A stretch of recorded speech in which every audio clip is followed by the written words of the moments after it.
എല്ലാവർക്കും നമസ്കാരം. 2023 ആദരണീയനായ പ്രധാനമന്ത്രി നരേന്ദ്രമോദിജിയുടെ സർക്കാർ ഈ നിയമം ഏകകണ്ഠമായി പാസാക്കിയിരുന്നു. അന്ന് ഇന്ത്യൻ നാഷണൽ കോൺഗ്രസ് തങ്ങളുടെ പ്രത്യയശാസ്ത്രത്തിന് അനുസൃതമായി ഇതിനെ പൂർണ്ണമായി പിന്തുണച്ചു. ഇന്നും ഇതിൽ സംശയമുണ്ടാകേണ്ടതില്ല. ഇന്ത്യൻ നാഷണൽ കോൺഗ്രസ് വനിതാ സംവരണത്തിന് അനുകൂലമായി ഉറച്ചു നിൽക്കുന്നു, നിവർന്നു നിൽക്കുന്നു. അധ്യക്ഷ മഹോദയ, സത്യാവസ്ഥ എന്തെന്നാൽ ഇന്നത്തെ ചർച്ച യഥാർത്ഥത്തിൽ വനിതാ സംവരണത്തെക്കുറിച്ചുള്ളതല്ല. സർക്കാർ അവതരിപ്പിച്ച ഈ ബില്ലിന്റെ കരട് ഞങ്ങൾ വായിച്ചു. അതിലൂടെ ചർച്ച മുഴുവൻ മാറിമറിഞ്ഞു. പ്രധാനമന്ത്രിയുടെ വാക്കുകളിൽ നിന്ന് തോന്നിയത് BJP ആണ് വനിതാ സംവരണത്തിന്റെ ചാമ്പ്യന്മാരും പ്രയോക്താക്കളും ഏറ്റവും വലിയ പിന്തുണക്കാരും എന്നാണ്. അദ്ദേഹത്തിന്റെ പ്രസംഗത്തിലുടനീളം ഈ കാര്യമാണ് ഉണ്ടായിരുന്നത്. തനിക്ക് ഇതിന്റെ ക്രെഡിറ്റ് വേണ്ടെന്ന് അദ്ദേഹം പറയുന്നുണ്ടായിരുന്നുവെങ്കിലും തങ്ങളെ വഞ്ചിച്ച പുരുഷന്മാരെ സ്ത്രീകൾ പെട്ടെന്ന് തിരിച്ചറിയുമെന്ന് ഏത് സ്ത്രീയും നിങ്ങളോട് പറഞ്ഞു തരും.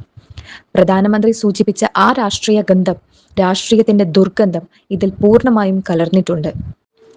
ആദരണീയനായ അധ്യക്ഷൻ മഹോദയ, ഇന്ന് ഈ വിഷയത്തിൽ സംസാരിക്കാൻ എനിക്ക് അവസരം നൽകിയതിന് ഞാൻ നിങ്ങളോട് നന്ദിയുള്ളവളാണ്. രാജ്യത്തെ ഓരോ സ്ത്രീയുടെയും ഹൃദയസ്പർശിയായ വിഷയമാണിത്. അതുകൊണ്ട് ഇന്ന് ഇതിൽ സംസാരിക്കാൻ അവസരം ലഭിച്ചതിൽ ഞാൻ വീണ്ടും നന്ദി പറയുന്നു. ഈ വിഷയത്തിന്റെ ഒരു ചെറിയ പശ്ചാത്തലം പറയാൻ ഞാൻ ആഗ്രഹിക്കുന്നു. കാരണം പ്രധാനമന്ത്രി തന്റെ പ്രസംഗത്തിൽ ആരാണ് തടഞ്ഞത്, എങ്ങനെ തടഞ്ഞു, 30 വർഷമായി ഈ തീരുമാനം എങ്ങനെ തടയപ്പെട്ടു എന്നതിനെക്കുറിച്ച് ധാരാളം പരാമർശിച്ചു. ഇതിന്റെ പശ്ചാത്തലം ഇതാണ്. ഭരണപക്ഷത്തെ എന്റെ സുഹൃത്തുക്കൾക്ക് ഒരുപക്ഷെ ഈ കാര്യം ഇഷ്ടപ്പെടില്ല. എന്നാൽ ഇതിന്റെ ചരിത്രപരമായ പശ്ചാത്തലം, ഇതിന്റെ തുടക്കവും നെഹ്റു എന്നു പേരുള്ള ഒരാൾ തന്നെയാണ് കുറിച്ചത് എന്നതാണ്. പക്ഷെ പേടിക്കേണ്ട, നിങ്ങൾ ഭയപ്പെടുന്ന ആ നെഹ്റു അല്ല ഇത് അദ്ദേഹത്തിന്റെ പിതാവ് മോത്തിലാൽ നെഹ്റുജിയാണ്. 1928 അദ്ദേഹം ഒരു റിപ്പോർട്ട് തയ്യാറാക്കിയിരുന്നു. ആ റിപ്പോർട്ട് അദ്ദേഹം കോൺഗ്രസ് പാർട്ടി വർക്കിംഗ് കമ്മിറ്റിക്ക് സമർപ്പിച്ചു. അദ്ദേഹം ഒരു കമ്മിറ്റിയുടെ അധ്യക്ഷനായിരുന്നു. അതിൽ അദ്ദേഹം 19 മൗലികാവകാശങ്ങളുടെ പട്ടിക തയ്യാറാക്കി. 1931 സർദാർ പട്ടേൽജിയുടെ അധ്യക്ഷതയിൽ കറാച്ചിയിൽ കോൺഗ്രസ് സമ്മേളനം നടന്നു. ആ കറാച്ചി സമ്മേളനത്തിലാണ് ഈ പ്രമേയം പാസാക്കിയത്.